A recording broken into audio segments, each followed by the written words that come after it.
Kelly, and then Ryan, and then we'll open it up to questions. Good morning again. Thanks for being available. I know this is the third day in a row. For most of you, very proud day for the organization. Very pleased to be able to introduce Ryan Craig as the head coach of the hockey club. I've had a long relationship with Ryan. It's amazing the text messages I've got in the last day from former teammates, people that have been associated with him. Everybody knew this day was going to come for Ryan. He's been in our organization for 9 years. He was an NHL player for 200 games. He was in the American League for a large part of his career. I always marveled at the fact he was an American Hockey League captain for 9 different seasons, which just speaks to the leadership that he has.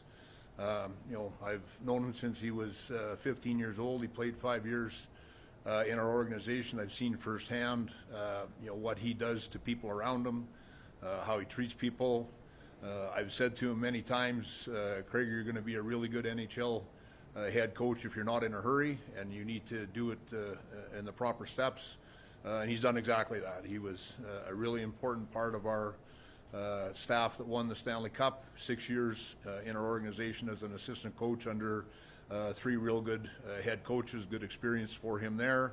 Then, for me, the real important step was to get head coaching experience himself, and he was able to go down to Henderson with our organization and get 3 years in Henderson, and his time is now. And that's the one thing that I want to say this morning. Our organization from day one have always tried to hire the best people for their jobs, whether it's our players, whether it's coaches. We've always hired the best available coach, and that's exactly what we're doing today. We're hiring the best available coach that's going to lead our organization. Really happy for JD and Carson, Kylie, and Cameron. Congratulations to you guys as well. Congratulations to Ryan, and really looking forward to working with him. We'll keep our standards as they've always been, and Ryan will lead our team. Thanks, Kelly. It's a great day for myself, my family. I'd like to start by acknowledging my family. In this business, you don't reach these points or are able to do this without your family. My wife, JD, the kids, Carson, Kylie, and Cameron, are love, support, and sacrifice is what goes into it. And that just wanted to start with them because this doesn't happen without them. So obviously I'd like to thank Bill, George, and Kelly for the opportunity. I'm ready. I believe I'm ready for this. I've had the pleasure to be in the organization for 9 years. It's been a privilege to work with the guys that I've been able to work with and have mentored me, starting with Gerard Gallant, Mike Kelly, Ryan McGill, through to Steve Spott and Pete DeBoer, Bruce Cassidy, Misha Donskov, and a number of others. And those guys, it's important that I acknowledge them because they've helped lay the groundwork for me to get to where I am today. Tim Speltz and the rest of the HSK staff, the past 3 years, my experience with them has not only led me to this part, but has allowed me to grow in a chair that it's important that you sit in. I believe, and the organization has believed in our conversations before you reach the goal of the NHL head coach. Other than that, I'm ready for this opportunity. I'm grateful for it. I'm ready to get to work. I feel that we have a very, very good hockey team in a very, very good city. We have a ton of good people in the organization, a ton of good hockey players. One of them is here today, Mark Stone. Mark, I appreciate you for being here. I've been here 9 years. I understand the standards and the culture of this organization, and I'm proud to lead it and represent it. Last thing I will say is my family 9 years ago came here to the city of Las Vegas. We've been embraced. We call this place home. And I'm very, very proud to represent not only the Golden Knights, but the city of Las Vegas. Thank you.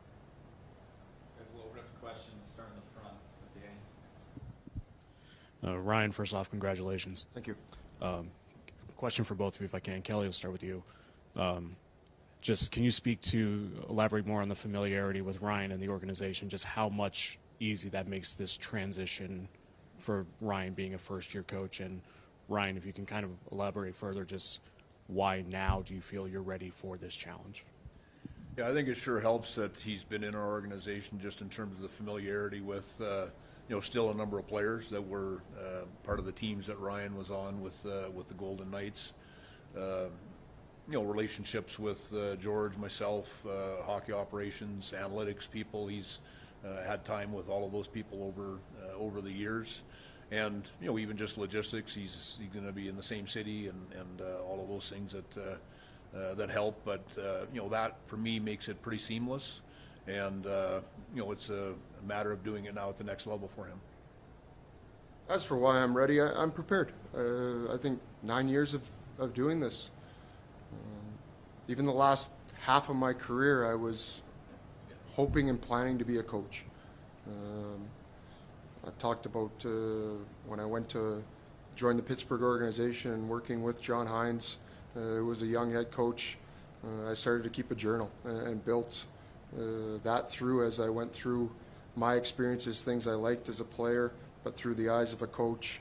I was able to play for different coaches from that on, including Jared Bednar when we won in Cleveland. So, and then to work with the guys that I acknowledged earlier through 9 years here and the people, I'm supported, I'm prepared, and I'm ready. That's why I feel it's time is now. So go Ed and Paul. Ryan, you've obviously worked with a lot of the guys you're going to coach already.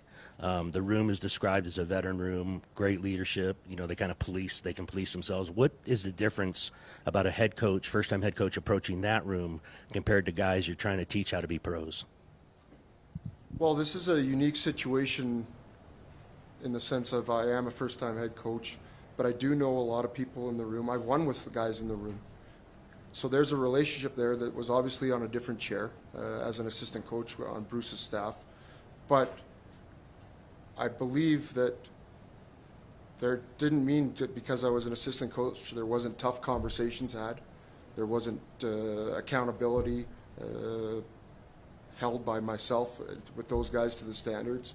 So I'm in a different chair now, but I do know that those guys in the room, there's a level of respect I believe between all of us, and there's also shared goal in the sense of trying to win a Stanley Cup. If I could add to that, Ed, I really felt when Ryan was an assistant coach with our team, he was so professional and all business. So he wasn't the assistant coach that was, just one of the guys and playing that role. He had the respect of being a former player, but he makes the comment he's been preparing for this for a long time. I really felt when he was an assistant here that he really was professional how he handled his relationships with the players. So go Paul, Mark, Jesse. Kelly, like most times when a first-time head coach, they walk into a room that's probably a lot of player development. For this room, it's kind of the opposite. How big is it for Ryan to have that experienced room to kind of lead him through the ups and downs of being a first-time head coach in the NHL? Well, there's ups and downs every year for every coach, right? So we'll have some this year as well. But, I think Ryan's leadership for me has always been just elite. And I think that he's going to, he'll manage those situations. He'll, work with his leadership group in the dressing room. And I don't anticipate that it'll be any different for him than what he's dealt with the last 3 years or what he dealt with his 6 years with our team. Ryan, what did you learn as being a head coach in Henderson that should help you here? Well, you sit in that head coach chair. I think I've used a quote over the last 3 years from Sean McVay is you become the thermostat. You control the temperature of the room, hot, cold, messaging. I believe that that's the one thing until you sit in that chair you haven't experienced. As an assistant coach, you can throw ideas. You worry about the area that you're worried about or in charge of, such as penalty kill, power play, whatever it may be. As a head guy, you go to bed every night thinking about what the message is, and you wake up thinking about what the message is and what your team needs and what individuals need. And until you experience that, I believe that's foreign to you. You have to live it. You have to go to bed at night or after a game and what does our team need the next morning? What is my message going to be to them at 10 o'clock when we reconvene? Do they need video? All those kind of things that go into it. And that's why you surround yourself with good people that support you. But the final decision still comes down to yourself. And it's why every NHL head coach, prior to becoming an NHL head coach, needs that head coaching experience somewhere, whether that's Major Junior, whether that's the American Hockey League, NCAA. They need that experience of having made those decisions. Making the final decision is different than being a contributor, and that's that's why Ryan needed to go experience that. Let's go Jesse, then Ron, Alexa. For Kelly, what's the plan for the assistant coaching staff? Are they all coming back, or are you still figuring that out? We're just going through that now. We've obviously season just ended. We've had a lot of things that we've been dealing with, so getting Ryan in place was important to us to take care of that, and that'll be the next order of business for Ryan. And for Ryan, obviously down in the AHL, you're kind of mimicking the systems of the NHL, so the guys are prepared. How different do you expect those systems to look, and how exciting is that for you to kind of be able to put your own fingerprint on that? Well, it's exciting. I believe in what we're doing here. The players, I believe in it. They came 2 games away from winning the Stanley Cup. So there'll be a few tweaks that happen, and I'll get into that as I dig into our team throughout the summer. It's a unique situation in the sense of 4 days ago, these guys were competing for a Stanley Cup. And what John Tortorella and his staff did over the last 70-plus days was amazing. To get within two wins of the Stanley Cup, you're that close. And there's a lot of good things that they did here. And John said that when he came in, he tweaked a couple things, and that was it. And in 23, we won with similar systems. So I've coached it, I've lived it. In Henderson, we ran similar systems. Our players know it. They believe in it. So there's going to be a seamlessness in that transition. There will be some tweaks, but I'm excited to get with the group and put my stamp on them while continuing what's been built here over the last few years. Congratulations, Coach and Kelly. And wondered what the realistic expectations are going to be for you as a rookie coach. You mentioned the coaches that have been here before. They've all been highly successful, all winning records, going deep in the cup, but they're not here anymore. What specifically do you think for both of you, the expectations? I know you're going to say win a Stanley Cup. I get that. That's part of it. But your thoughts on the expectations for this upcoming season? You don't get the chance to win the Stanley Cup on day one. You have to build your team. And this team's been built through standards since day one. And those standards aren't going to change. You talked about winning the Stanley Cup or competing for the Stanley Cup. That's the standard that is in this organization. As for expectations, we're going to go about our business day in and day out with the goal in mind to continue to build, stack, get better each and every day so that we have an opportunity when the calendar flips in mid-April to compete for the trophy. Congratulations, Coach. If you could think of a non-negotiable attribute that you want in your locker room, what would that be? And then for Kelly, you said you saw potential in him for so long. What was that one attribute that you were waiting to see that you think he's now grown into? I'll start. Just the experience needed, right? He played a long time, and then he became a coach 9 years ago. And I just think the importance of the experience to be ready. You want to have a coach that's prepared for success, not failure. And he made the comment earlier that he knows that he's ready to be a head coach. We feel the same way. And in terms of the attributes, the leadership, the character, the mind for the game. I've talked hockey with Ryan for many, many years. I know how he understands it. He touched on the fact that through his playing career, he began to envisioned himself being a coach when he was done. I think that was valuable for him. It's thought of it as he was saying that in September we have a series of meetings where all of the NHL head coaches attend, all of the NHL general managers attend. It's a couple of days that we do in September before the training camp starts. So, you know, for me, I have interactions with general managers regularly, but I don't have regular interactions with head coaches, you know, unless you bump into them when you're playing. But in that setting, the 32 NHL head coaches were there. It was amazing how many guys came and talked to me about Ryan Craig, and just you know, the regard he has, the respect he has. It's not just Kelly McCrimmon that feels the way that I do about Ryan Craig. I think it's a lot of people in the industry know everything about who Ryan Craig is. Competitiveness. That's what we want. That's what we have. That's not what we want. That's what we have. The people that are brought in to this organization love to compete. And that will drive our team in practice. That drives our team in games. And it makes a team. That's what it does. And this locker room here is full of leaders. It's full of guys that have gone through the grind of seasons, the grind of Stanley Cup runs, and have had success. And there's one common denominator, is they're competitive people. And they like to win. And that's what we need, and that's what we want. Dave. Ryan, back here, congratulations. JD, do you have any questions? No, you're good. Okay. Oh, God. Ryan, you played for a lot of coaches. You've been around a lot of coaches. Who do you draw from the most as you move on to this next chapter in your career, do you think?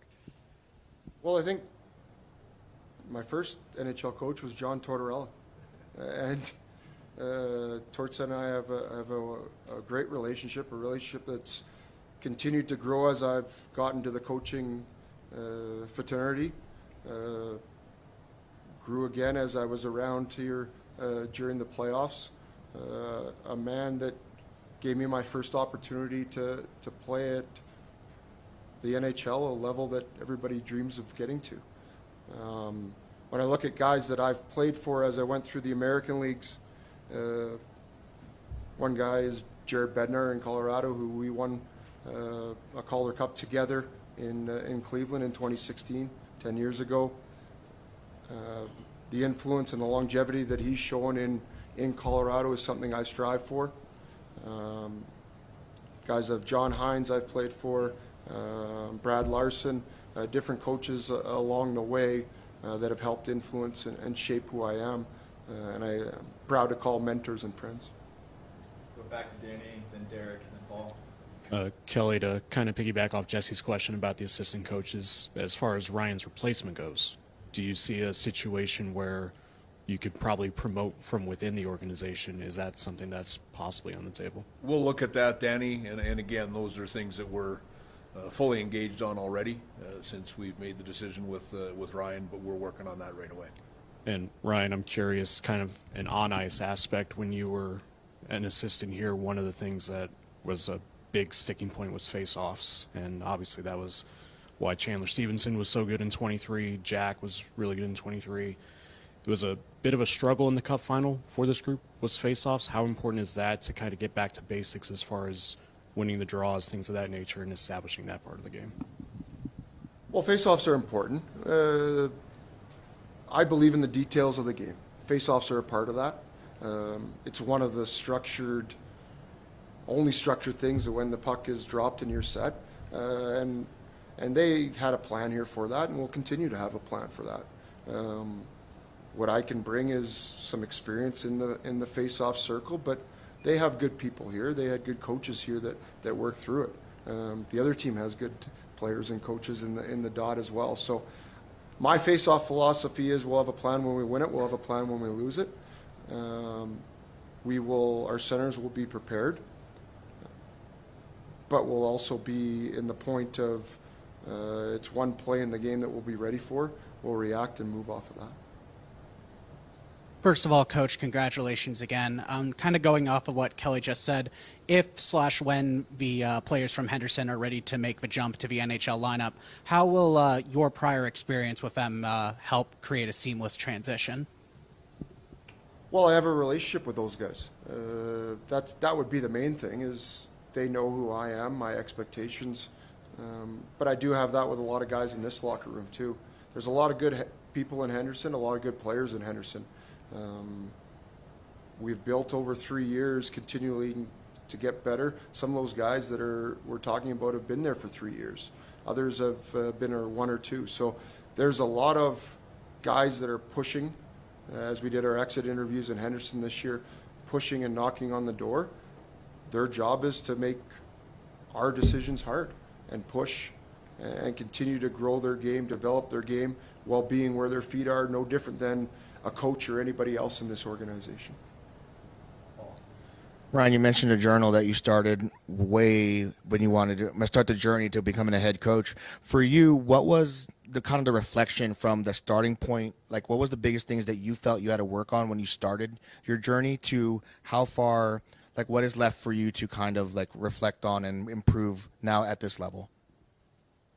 Well, when the journey started, I was still putting on my 2 knee braces and my gear, I guess, to play then. But as I grew into and decided that it was time to step away from playing and was afforded the opportunity and privilege to come here to Vegas, I think what you learn is what goes into the day-to-day of being a coach at a high level, the preparation that goes into that. Not that I wasn't sure, but until you live it, you have to live it. How to empower the people around you and work with them. I was fortunate enough to be given that by the guys I work for. And then it's a matter of the communication. How do you deliver the message? When to deliver the message, not let things fester, hold people accountable. All those things that, for me, I've had a front row seat to sit and watch guys handle their business. And now I've seen a lot of situations. I've lived a lot of situations. There's going to be new situations for me, but my job is to approach them with honesty and communicate what needs to be communicated to when the time is right. Take last call for questions. Thanks. Go back to Ron. Just for Kelly, looking back 9 years ago, did you picture something like this happening with Ryan? I'm not going to go back to when you were 15 and first saw him and expected it then, but at this point, did you go, wait a minute, this guy's going to be head coaching material for us at some point? If not, then when did it you start seriously going? Well, if you go back 9 years, there's a number of things that we didn't think were going to happen, right? Yeah. It's been quite a journey. I've used the term Craigor's been 40 as long as I've known him. I just thought he had that presence and that air about him with people. He respects people. He commands respect. He's a special guy. He played the Calder Cup. They won the Calder Cup in 2016, I believe. 2017. 2016. And we turned him into a coach, our first year. So he went right from playing to coaching, obviously with my blessing at that time because of my history with him. But I'm not surprised at all that he is a head coach. You don't know the timetable. And I said it earlier in my comments, but I also said it to Ryan many times, just needed to do it the right way, needed the steps. So no different than some players need to make sure they play 2 or 3 years in the American League. Mark Stone started in the American Hockey League. You find that hard to believe, when you think about it, right? But that's what he needed. That's what, that was what was important for me, for any coach. And, you look at some of the guys that, I look at, John Cooper in Tampa. He coached in the American Hockey League. He's been the coach there for many years.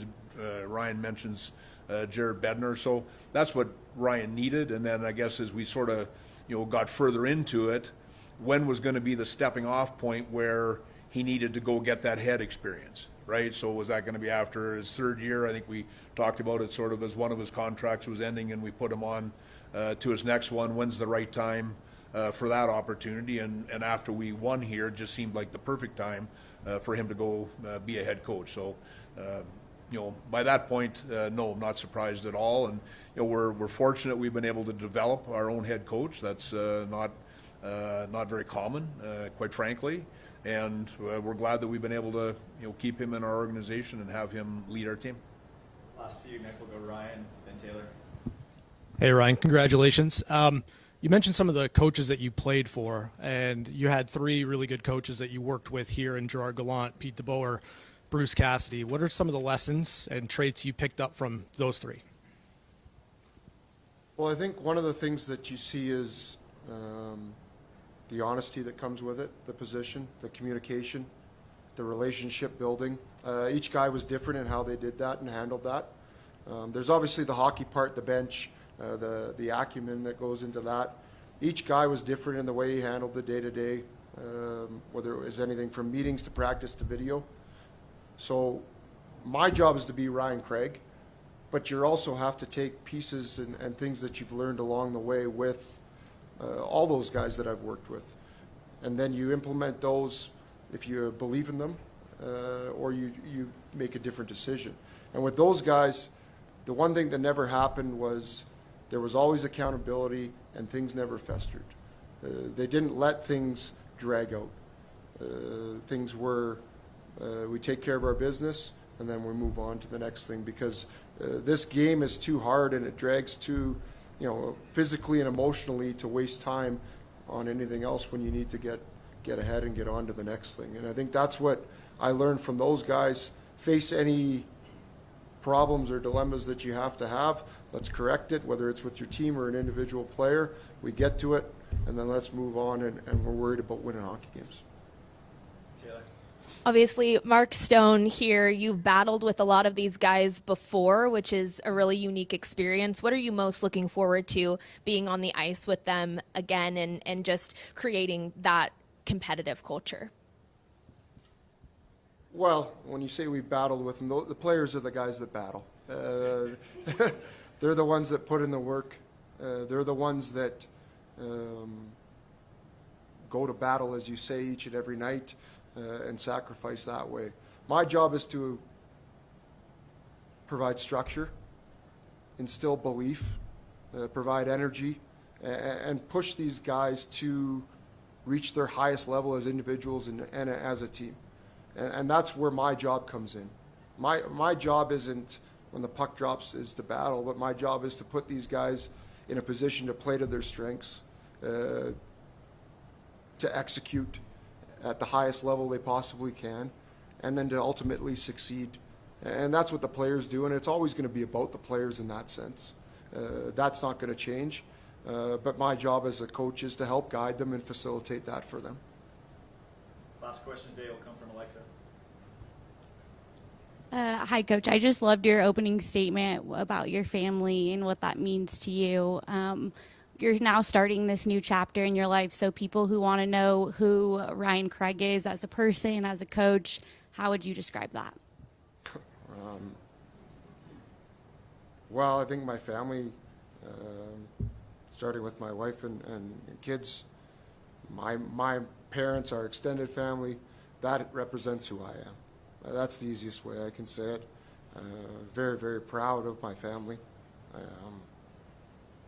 Yeah, you can hear my voice changes a little bit when I talk about them, but that's who I am, is my family, from, like I said, my wife and kids all the way through my parents, my brother, my in-laws, my extended family. Everybody is, that's who I am. Ryan, Kelly, thanks for the time today. Thanks, everyone. Thank you. Thanks, guys. Great job, Gregor. Thank you.